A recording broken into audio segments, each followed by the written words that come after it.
नमस्कार दोस्तों, कैसे हो आप लोग। उम्मीद करता हूँ आप सब अच्छे होंगे।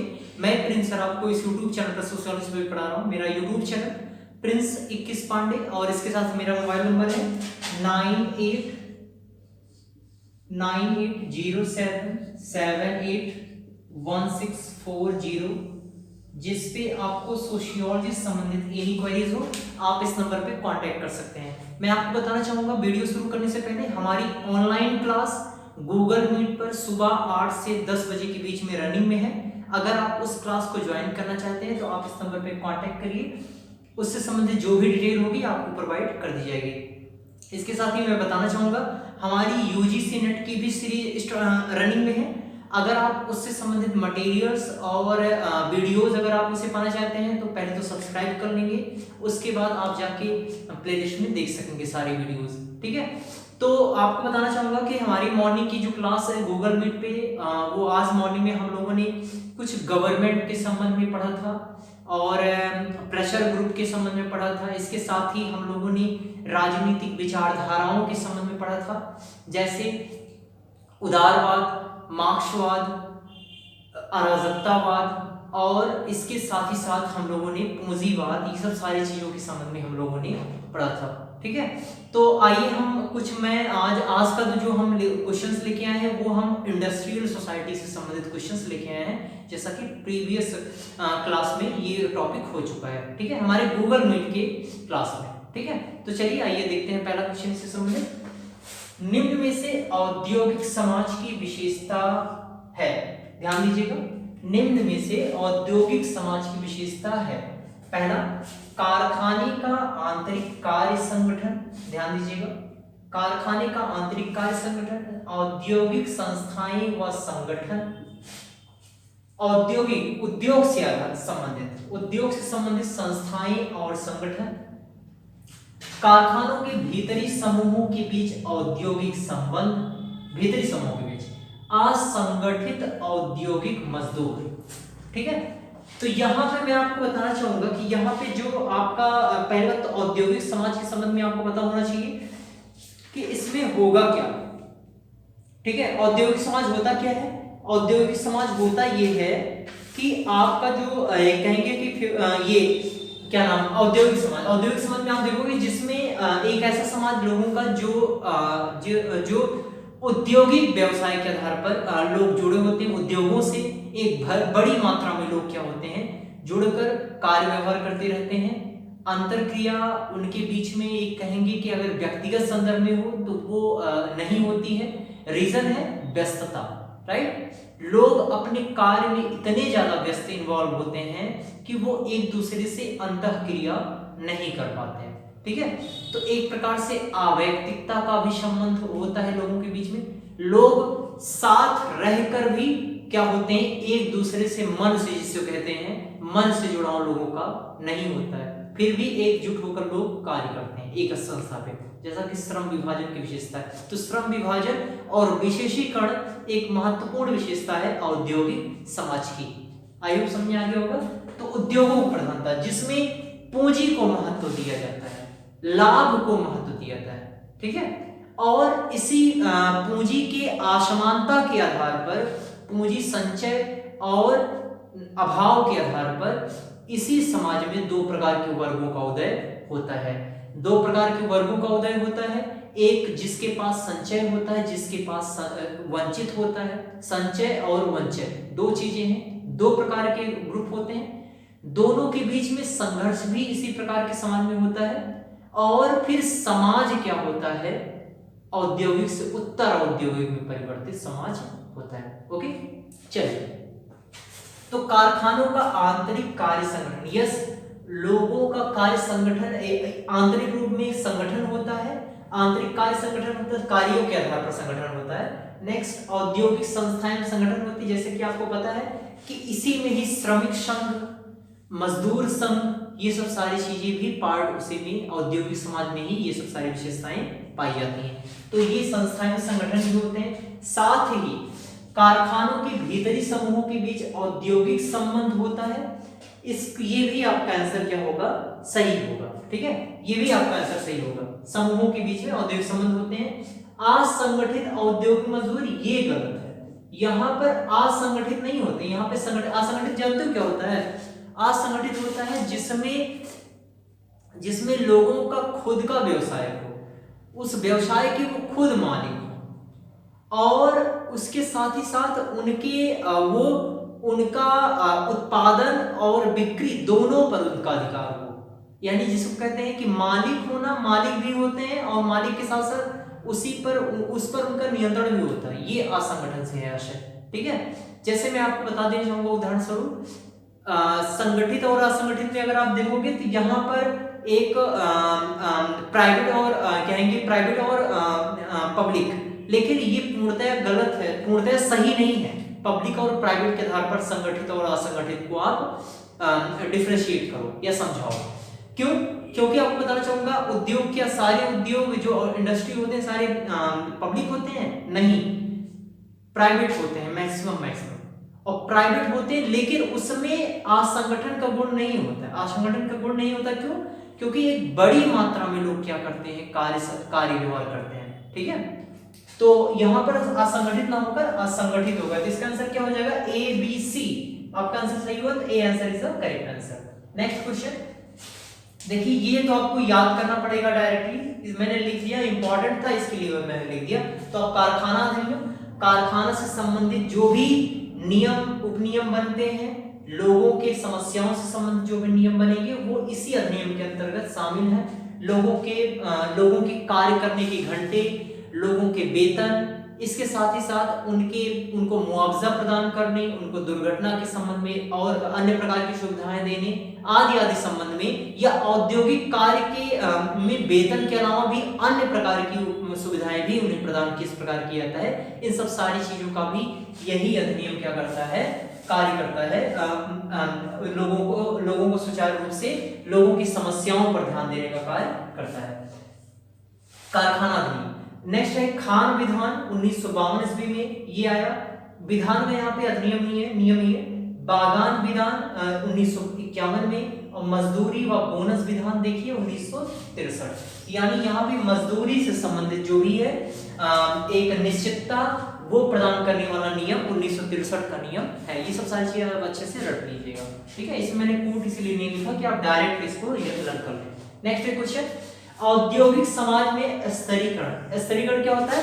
एक ऐसी प्रक्रिया जिसमें समाज के जो सदस्य होते हैं, लोग होते हैं, उनका स्तरों में विभाजन, और वो विभाजन असमानता के आधार पर, उच्च नीच के आधार पर, ठीक है। चलिए आइए देखते हैं, तो औद्योगिक समाज में स्तरीकरण का संबंध क्या है और सही कथन आपको देखना है। तो औद्योगिक समाज मैंने ऊपर समझा दिया और स्तरीकरण मैंने यहां समझा दिया।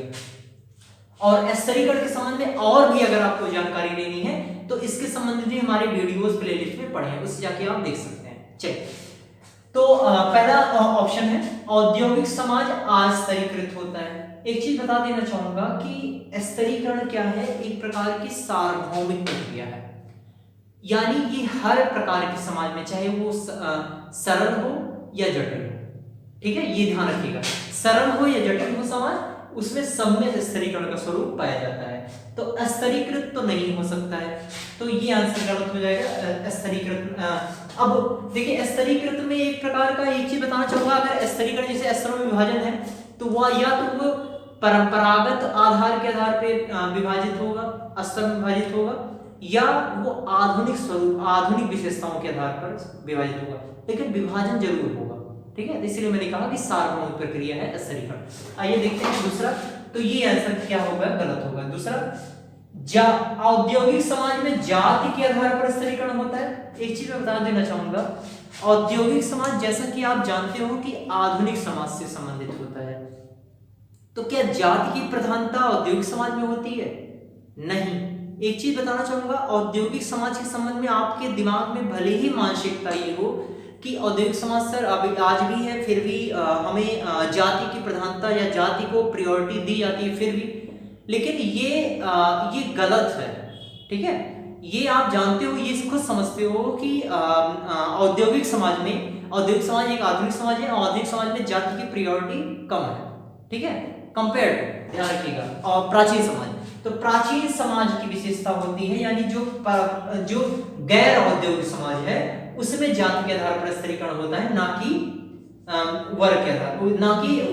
अब देखिए तीसरा आंसर है, देखिए मैंने बोल भी दिया आंसर, औद्योगिक समाज में वर्ग और परिस्थिति के आधार पर होता है। यस, जिसकी जैसी योग्यता है, आज देख लीजिए विभिन्न प्रकार की परीक्षाएं होती हैं, परीक्षाओं में जिसकी जैसी मेरिट होती है, योग्यता होती है, वो जैसे एग्जाम में जैसा जो खरा उतरता है उसी के आधार पर उसको परिस्थिति पद प्राप्त हो जाता है। तो यहाँ पर क्या होगा आंसर, औद्योगिक समाज वर्ग और परिस्थिति, ये आंसर क्या हो जाएगा, C answer is the correct answer. औद्योगिक समाज व्यक्ति सामाजिक गतिशीलता में विरोध उत्पन्न करता है, गलत है। औद्योगिक समाज की तो विशेषता होती है सामाजिक गतिशीलता, ठीक है।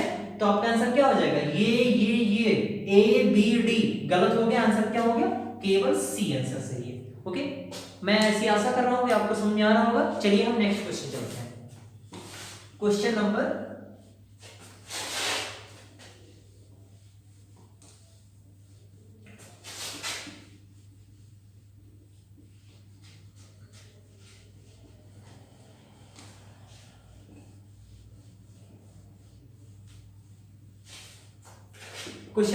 4, ठीक है। क्वेश्चन नंबर 4 है, नौकरशाही के कौन से तत्व हैं, ठीक है। नौकरशाही के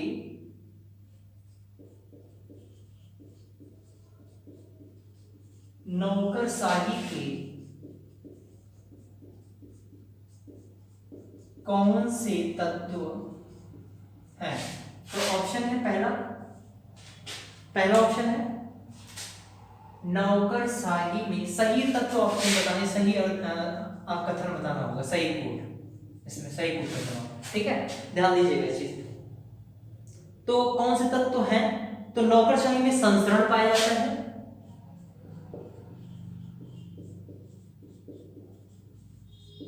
नौकरशाही में संस्करण पाया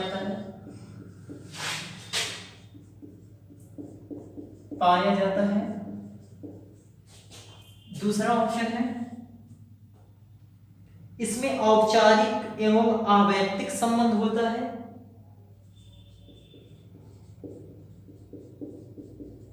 औपचारिक एवं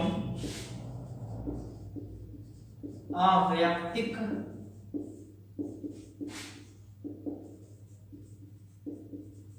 संबंध पाया जाता है।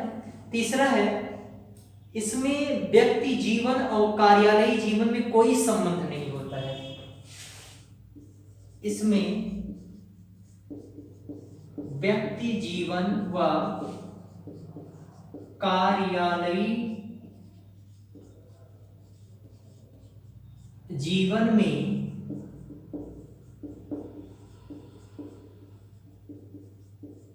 कोई अंतर नहीं।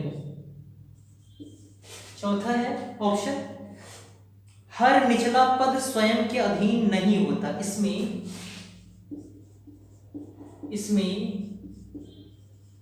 हर अगला पद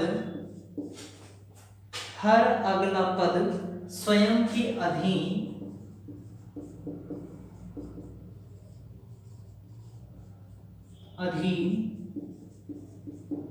नहीं होता। ओके, ये चीज है। अब कोट करके आप देखिए, यहां पे कोट दिया है, पहला कोट है ए, पहला कोट है इसमें 1 2 सही है। दूसरा कोट है 1 2 3 सही है। और सी ऑप्शन है 2 3 4 सही है।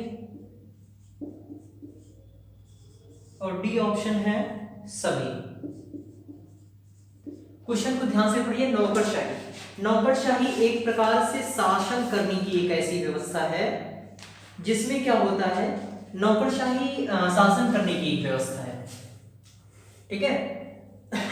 सॉरी, नौकरशाही में एक शासन की व्यवस्था है और इसमें जो हमारे एक कहेंगे सरकारी जो हमारे कर्मचारी हैं वो क्या करते हैं, एक कहेंगे कि व्यवस्थित ढंग से क्रमबद्ध रूप से कार्य करते हैं। अपनी योग्यता और पद परिस्थिति के आधार पर उनका एक निर्धारित पद परिस्थिति होती है उनका कार्य निश्चित होता है और उसके आधार पर क्या करते हैं, वो कार्य करते हैं। अगर आपको एक एग्जाम्पल मैं देना चाहूंगा श्रम विभाजन का, तो श्रम विभाजन का बहुत अच्छा एग्जाम्पल है, और विशेषीकरण का, यानी जिसका जो कार्य निश्चित है, ये कार्य इसको करना है, वो व्यक्ति वही कार्य करेगा और उसका टाइम भी फिक्स है। नौकरशाही एक प्रकार से अगर कहा जाए तो औपचारिकता का सबसे अच्छा एग्जाम्पल है। औपचारिकता में विभिन्न प्रकार की निश्चितताएं होती है। अगर हम नौकरशाही को ले लें तो चाहे आप वेतन को ले लीजिए, चाहे लोगों का पद ले लीजिए, चाहे योग्यता ले लीजिए, चाहे उसके साथ ही उनके कार्य ले लीजिए, आदि आदि के संबंध में क्या होती है, निश्चितता होती है। ठीक है, समय की निश्चितता होती है, कार्य करने के समय की निश्चितता होती है, ये सब सारी चीजें। तो देखिए नौकरशाही में संस्तरण पाया जाता है। संस्तरण और स्तरीकरण दोनों में डिफरेंस है। स्तरीकरण क्या होता है, स्ट्रेटिफिकेशन होती है। संस्तरण क्या होता है, संस्तरण में होता है आपका हायरार्की, इसकी इंग्लिश होती है। ठीक है, दोनों में डिफरेंस है, एक आधुनिक समाज की विशेषता होती है और एक प्राचीन समाज की। स्तरीकरण जानते हो किसकी विशेषता है, स्तरीकरण आधुनिक समाज की विशेषता है, और संस्तरण जो होता है वो प्राचीन समाज की विशेषता है। ठीक है, तो ध्यान रखिए। सॉरी, स्तरीकरण, यहाँ पे एक चीज मैं बता देना चाहूंगा, यहाँ पर नौकरशाही में संस्तरण पाया जाता है, ये आपका बिल्कुल गलत है। ठीक है, ध्यान रखिएगा, ये इसके आधार पर गलत हुआ है। संस्तरण नहीं बल्कि सोपान पाया जाता है, हायरार्की इसमें क्या होती है, स्तरीकरण इसमें होता है। नेक्स्ट है उच्च नीचे पद के आधार पर, योग्यता कुशलता के आधार पर लोगों का एक क्या होता है, सीरीज तैयार होता है। दूसरा है, मैंने आपको बताया अभी औपचारिक और अवैयक्तिक संबंध। अवैयक्तिकता का क्या मतलब है, यानी व्यक्ति व्यक्ति के बीच होने वाला संबंध, यानी यहाँ पर आशय घनिष्ठता से है। घनिष्ठता यानी लोग एक दूसरे को प्रत्यक्षता जानते हैं, लेकिन लोग एक कहते हैं कि अंतर्मन से, मन का मेल नहीं है लोगों के बीच में। लोग एक साथ कार्य कर रहे हैं, एकजुटता से है, लोगों में एकजुटता है, लेकिन उनमें घनिष्ठता का अभाव है, ये अवैयक्तिकता को दिखाता है। ठीक है, तो ये भी आंसर सही है, ये आंसर सही होगा, ये गलत होगा। व्यक्ति जीवन और कार्यालय जीवन में कोई अंतर नहीं होता, यस ये बिल्कुल सही है। नेक्स्ट, इसमें हर अगला पद, ध्यान दीजिएगा, इसमें हर अगला पद जो होता है वो पीछे वाले पद से, इसमें हर अगला पद जो होता है वो पीछे वाले पद से के अधीन नहीं होता है। यस, इसमें हर अगला पद जो होता है, आगे का जो पद होगा वो स्वयं के अधीन जो होंगे, नीचे वाले पद होंगे उनके अधीन नहीं होता, कार्य नहीं करता। ठीक है, बल्कि वो उन्हें क्या करता है, निर्देशित करता है, ना कि उनके द्वारा वो निर्देशित होता है। ठीक है, डायरेक्टेड होता है। तो ये भी आंसर सही हो जाएगा। तो आपका आंसर क्या होगा, बी सी डी। तो कौन सा है, 2 3 4। ठीक है, यहाँ पे देखिए मैंने लिख दिया था 3 4। ठीक है, तो बी सी डी ये क्या 2 3 4 ऐसा हो जाएगा। ओके, मैं ऐसी आशा कर रहा हूँ आपको समझ में आया होगा। नेक्स्ट क्वेश्चन चलिए आइए चलते हैं, क्वेश्चन नंबर 5। क्वेश्चन 5 है और लास्ट है इस वीडियो का। क्वेश्चन है,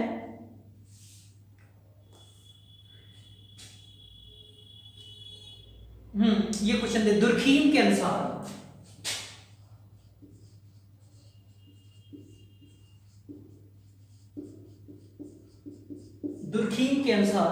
प्राचीन समाजों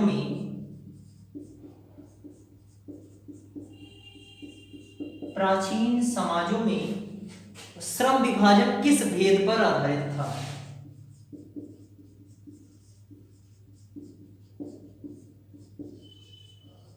किस भेद पर आधारित था। तो पहला ऑप्शन है, ऑप्शन 1 है स्त्री पुरुष भेद,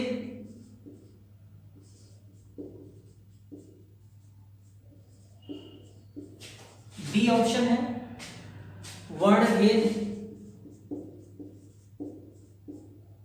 सी ऑप्शन है कर्म के भेद पर,